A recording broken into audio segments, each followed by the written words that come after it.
and welcome to Saucy Cat. My name is Connor, and today I have a super special ingredient.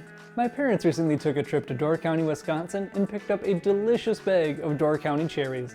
I thought a while of how I wanted to use these cherries and thought of the perfect recipe: vegan cherry crumble. Let's dive in. Get out a medium-sized pan and set it on medium-high. Toss in some vegan butter and let that melt completely. Now add in flour and oats. And then to make this more desserty, we're going to add in some brown sugar and vanilla extract. Combine everything on the heat until you have these kind of awkward clumps. Keep mixing them on the heat for another 5 minutes or so until they get a little darker in color. Get out a small baking dish and lightly spray it down with some oil. Then add in about 3/4 of our dough and smash it flat. We don't want this crumble going everywhere, so this will act as a base. Now that we got the crumble ready, let's grab those frozen Door County cherries. Add those on top of our dough and spread them out evenly.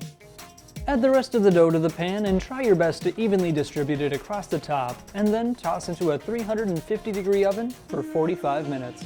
Now that time's up, let's serve this with some ice cream and plate this dish.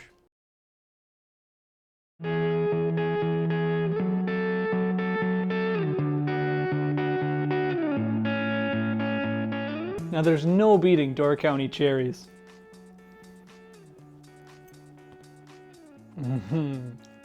Our crumble is really nice and sweet, and it pairs perfect with the tartness of the cherries. Plus, it goes perfect with ice cream.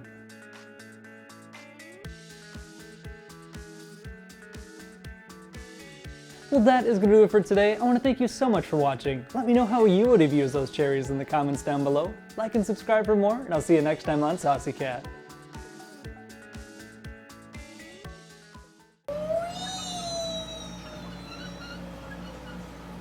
Super speed. Do it again.